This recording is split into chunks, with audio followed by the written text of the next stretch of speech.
Hello student, एक बार फिर से आपका स्वागत है। ट्वेल्थ क्लास का हमारा एनपीओ का चैप्टर चल रहा था और इसके प्रैक्टिस क्वेश्चन हमने स्टार्ट किए थे। तो थर्ड क्वेश्चन हमने कल किया था। इसके बाद फोर्थ क्वेश्चन की बात करेंगे। Following in the receipt and payment account of Nataraj literacy society Hyderabad for the year ended 31 March 2021। ठीक है, एक तरफ रिसिप्ट दे रखी है, एक तरफ पेमेंट दे रखी है। इससे हमें क्या बनाना है, क्वेश्चन आपको बताएगा। इसमें हमको इनकम एंड एक्सपेंडिचर अकाउंट बनाना है और बैलेंस शीट बनानी है। ठीक है, तो चलिए बात करते हैं। इसमें सबसे पहले रेसिप्ट साइड पढ़ लेते हैं। टू बैलेंस बीडी 1/4/2020 7200 रुपये, donation 8000, rent of the hall 15,400, process of lecturers 4700, interest on board bonds 900, journey receipt 5600, sale of newspaper 300, sale of old furniture 400।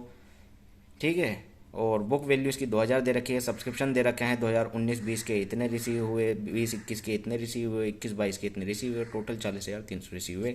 Payment में salary 16,500, sundry expense 1000, charities 1500, cost of lecturers 3000, newspaper 3800, journey expense 4400, books 14,000 की, moving machine जो purchase करी है 1/7/2020 में, ये ध्यान रखनी है। इसमें अगर डेप्रिसिएशन दिया हुआ है तो आपको ये ध्यान रखनी है डेट। ठीक है, 10,000 की दी हुई है। फर्नीचर 7,000 का, पोस्टेज 400, कन्वेंसी 800 और बैलेंस आपका 20,400। इसके एडजस्टमेंट की अगर हम बात कर लें, देखिए एडजस्टमेंट को ध्यान रखने के लिए इस पर हम निशान लगा लेते हैं। ठीक है, ताकि पता रहे कि कौन से में आपकी एडजस्टमेंट है। There are 400 member is paying an annual subscription 100 रुपये। 400 मेंबर हैं उसमें और 100 रुपये हर मेंबर देता है। तो 400 की अगर हम गुणा करें तो टोटल 40,000 रुपये आने चाहिए और हमें इस साल रिसीव कितने हो रहे हैं, 38,000 रुपये। ठीक है, तो एक तो एडजस्टमेंट आपकी ये हो गई। दूसरा, on 31 March 2020 the trust board on building. भाई पिछले साल की बैलेंस शीट का आइटम दिया हुआ है, 31 मार्च 2020 में ये बैलेंस शीट थी। ठीक है, बिल्डिंग थी इसके पास 75,000 रुपये की, फर्नीचर 10,000 का था, बुक्स उस पर 6,000 की थी और 12% बॉन्ड 10,000 के थे। ये ओल्ड बैलेंस शीट का प्रीवियस ईयर की जो बैलेंस शीट होती है उसका आइटम दिया हुआ है। तो ये ध्यान रखने वाली चीज़ है। ठीक है, तो इसमें इसका मतलब ये हुआ कि भाई देखिए प्रीवियस ईयर की इसमें बैलेंस शीट बनेगी। चलिए आगे बात करते हैं सैलरीज की। 1,500 रुपये for March 2021 and were not paid until 7 अप्रैल 2021। भाई सैलरी है 1,500 रुपये की जो मार्च की है और उसने पेड नहीं की 7 अप्रैल तक, तो इसका मतलब ये आउटस्टैंडिंग हो गई 1,500 रुपये।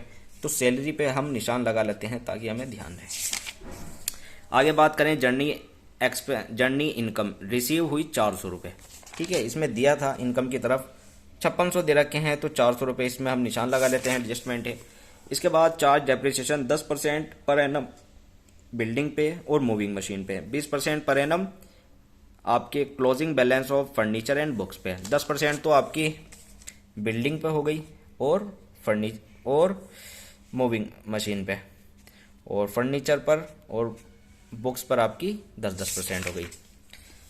चलिए इसके बाद बात करें छठी, इसने क्या कहा, it was decided to treat 1/2 of amount received on accrued of donation as income. 1/4 जो थी उसने रिसीव जो करी डोनेशन वो उसने इनकम के रूप में ट्रीट करी। तो ये आपको आधी तो आप इसे दिखाएंगे इनकम एंड एक्सपेंडिचर अकाउंट में और आधी आप दिखाएंगे इसको लाइबिलिटीज़ में। ठीक है, चलिए क्वेश्चन स्टार्ट करते हैं। पहली एंट्री इसमें क्या दी है, देखिए पहले तो आपको इस तरह का परफॉर्मा बना लेना है। Nataraj literacy society income and expenditure account for the year ended 31 March 2021। Expenditure इधर, इनकम इधर। ठीक है, पेमेंट वाला एक्सपेंडिचर में जाता है और रिसिप्ट वाला इनकम में जाता है। ठीक है, ध्यान रखने वाली बात है। चलिए सबसे पहला आइटम हम इसमें बनाएंगे, रेसिप्ट को पहले हम ट्रांसफ़र करेंगे, इनकम की तरफ ट्रांसफ़र करेंगे। तो रेसिप्ट में पहला आइटम दे रखा है आपका बैलेंस 1/4/2020 का 7200 रुपये। ये आपको मैंने बताया था पिछले भी क्वेश्चन में, ये नहीं आता, बैलेंस शीट का आइटम है, बैलेंस शीट में ट्रांसफर होगा। इनकम एंड एक्सपेंडिचर अकाउंट बनाने से पहले आपको ये ध्यान रखना होगा कि इसमें सिर्फ करंट ईयर के जो जिस साल की आप बना रहे हो उस साल के आइटम आएंगे और आपको इसमें ध्यान रखना है एसेट और लाइबिलिटी वगैरह नहीं आनी चाहिए। ठीक है, तो ये थोड़ी सी बस इसमें यही चीज़ है। इसके बाद डोनेशन दिया हुआ है 8,000 रुपये का। डोनेशन में उसने एक एडजस्टमेंट दी थी कि आधी डोनेशन वो ट्रांसफ़र करेगा इनकम एंड एक्सपेंडिचर में और आधी ट्रांसफ़र करेगा बैलेंस शीट में। तो बैलेंस शीट में पहले हम इनकम में लिख देते हैं डोनेशन अकाउंट 8,000 रुपये 1/2 4,000 रुपये, तो ये ट्रांसफ़र हो गया।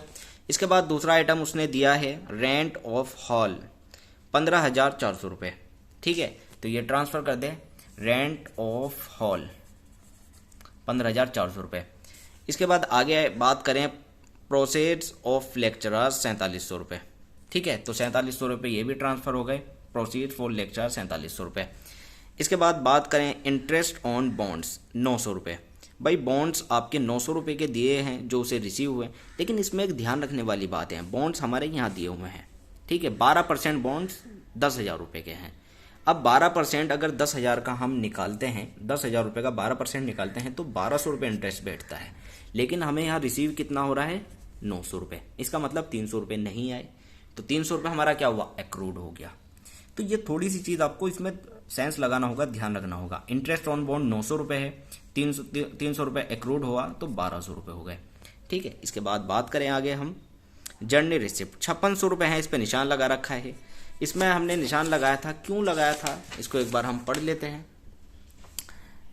देखिए इसमें दिया हुआ है कि जर्नी जो इनकम रिसीवेबल थी वो 400 रुपये है, ये 400 रुपये उसे रिसीव नहीं हुए, तो इसका मतलब जनवरी रिसीव 5600 रुपये, एक्रूड 400 रुपये, पूरे 6,000 रुपये, ठीक है। इसके बाद बात करें सेल ऑफ ओल्ड न्यूज़पेपर 300 रुपये, ये सीधा ट्रांसफ़र हो गया, सेल ऑफ ओल्ड न्यूज़पेपर 300 रुपये। आगे बात करें हम सेल ऑफ ओल्ड फर्नीचर 400 रुपये। भाई ओल्ड फर्नीचर 400 रुपये का बिका है हमारा, और बुक वैल्यू कितने थी इसकी 2,000 रुपये। अब मुझे आप ये बताइए कि अगर आपकी कोई चीज़ 2,000 की है 400 में बिक रही है तो ये आपको फ़ायदा हुआ या नुकसान हुआ?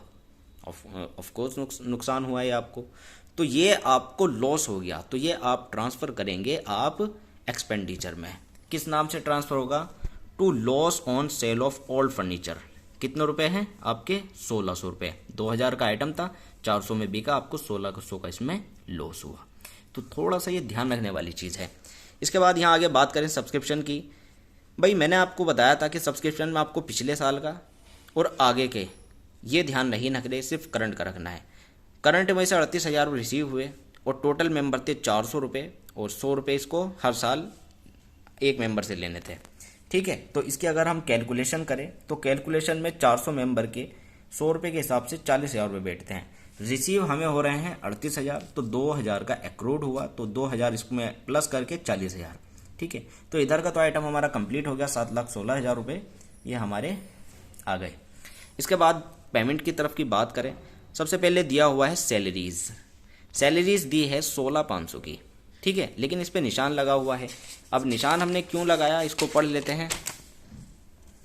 सैलरीज उसने कहा था 1,500 रुपये मार्च की रह रही है, ठीक है, तो सैलरी की तरफ जाते हैं 16,500, आउटस्टैंडिंग 1,500 रुपये 18,000 रुपये, ठीक है। इसके बाद आगे अगर हम बात करें सन्ड्री एक्सपेंस 1,000 के हैं, ये सही है, इस पर कोई आपकी एडजस्टमेंट नहीं है, ट्रांसफ़र कर देंगे। चैरिटी 1,500 की है, कॉस्ट ऑफ लेक्चरर्स 3,000 के हैं, ये ट्रांसफ़र कर देंगे। न्यूज़पेपर हैं 3,800, ये ट्रांसफ़र कर देंगे। जनरल एक्सपेंस आपके 4,400 के हैं, ये सिंपल है, ट्रांसफ़र कर देंगे। इसके बाद बुक्स आती है, बुक्स को हम इसमें नहीं डालते क्योंकि बुक्स हमारी एसेट है, तो ये हमारा बैलेंस शीट का आइटम है। पहले ये सारे ट्रांसफ़र कर देते हैं। देखिए 1,000 के सन्ड्री एक्सपेंस, चैरिटी 1,500 की, कॉस्ट ऑफ लेक्चर 3,000 रुपये, जनरल एक्सपेंस 4,400 रुपये, ठीक है। इसके बाद आगे बात करें मूविंग मशीन, ये हमारा बैलेंस शीट का आइटम है क्योंकि एसेट है। फर्नीचर हमारा एसेट है, और पोस्टेज हमारे 400 रुपये ये आएंगे इसमें, और कन्वेंस ये आपके 800 रुपये ये भी इसमें ट्रांसफ़र होंगे। तो 400 रुपये पोस्टेज के और कन्वेंसी के 800 रुपये ये ट्रांसफ़र हो गए। इसके बाद और कोई आइटम नहीं है, बैलेंस दिया हुआ है 20,400 रुपये, ये इसमें नहीं आएंगे क्योंकि बैलेंस शीट का आइटम है। इसके बाद आगे हम बात करें, भाई इसमें डेप्रिसिएशन भी दिया हुआ था, ठीक है। जब हम प्रॉफिट एंड लॉस अकाउंट बनाते थे तो उसमें डेप्रिसिएशन लिखते थे, तो मैंने आपको बताया था ये शुरू में कि प्रॉफिट एंड लॉस जैसा ही है। तो इसमें डेप्रिसिएशन क्या क्या दिया है वो कैलकुलेट कर लेते हैं। भाई बिल्डिंग पे हमारे 10% दिया हुआ था। बिल्डिंग कितने रुपए की थी? बिल्डिंग थी हमारी 75,000 की, ठीक है। तो बिल्डिंग पे अगर हम 10% का डेप निकाले, 75,000 10% 100, तो ये 7,500 रुपये आता है जो हमने यहाँ पर ट्रांसफ़र कर दिए। मूविंग मशीन पर 10% था, मूविंग मशीन पर अगर हम निकाले, मैंने आपको बताया था मूविंग मशीन में ध्यान रखना है, एक साथ में परचेज करी है इसने, मतलब 9 महीने का इसमें डेप लगेगा। तो 9 महीने का इसका डेप निकालिए 10,000 का 10%, 9/12 750 रुपये। तो ये भी यहाँ पर हमारे ट्रांसफर हो गए 750 रुपये। इसके बाद फर्नीचर पर 20% है। अब फर्नीचर कितने का था हमारा, फर्नीचर दिया हुआ है 7,000 का, लेकिन पहले का फर्नीचर पड़ा है हमारा 10,000 का। तो ये आपको ध्यान रखना है, इसमें पहले का कितना है और अब का। भाई ये तो इसने अब परचेज करा है और पहले का ऑलरेडी हमारे पे 10 पड़ा है, तो ये दोनों जुड़ जाएंगे। तो किस तरह देखिए फर्नीचर, एक चीज़ और दे रखी है फर्नीचर में एंट्री कि किसने थोड़ा सा फर्नीचर बेचा भी है 2,000 का, तो जो इसने बेच दिया वो माइनस हो जाएगा। तो फर्नीचर की बात करें 10,000 का पुराना था, 7 का नया लिया और 2,000 का इसमें से बेच दिया, तो 15,000 का टोटल फर्नीचर पड़ा है हमारे पे। 20% इसका अगर आप डेप निकालें तो 3,000 रुपये होगा। तो 3,000 आपके यहाँ पर ट्रांसफ़र हो गए। इसके बाद आगे बात करें बुक्स की। बुक्स दी हैं हमारी, पहले की हैं 6,000 रुपये की बुक्स। जो पहली हमारी बुक्स पड़ी हैं वो 6,000 की पड़ी है, लेकिन इस बार भी उसने खरीदी है 14,000 की। तो टोटल कितने की बुक्स हो गए हमारे पे, टोटल बुक्स हो गई हमारी 20,000 की। इसका 20% अगर हम निकालें 100 रुपये के हिसाब से 4,000 रुपये, तो 4,000 आप आ रहे यहाँ पर डेप्रिसिएशन के। ठीक है, इसके बाद और कोई आइटम इसमें नहीं दिया हुआ। हमारी लगभग एडजस्टमेंट सारी आ गई, ये भी आ गई, ये भी हो गई और ये भी हो गई, ये भी हो गई, तो लगभग सारी एडजस्टमेंट हो गई। इसके बाद इसका सरप्लस दिया हुआ है 21,800। तो अगर ये सारा इधर का जोड़ के 716 रहा है, 716 इधर आ जाएगा और इसमें से ये सारा आइटम घटाने के बाद आपका सरप्लस निकल के आता है 21,850। तो ये था इनकम एंड एक्सपेंडिचर अकाउंट। उम्मीद करता हूँ आपके समझ आया होगा। अगली वीडियो में हम इसकी बैलेंस शीट के बारे में बात करेंगे। शुक्रिया, धन्यवाद।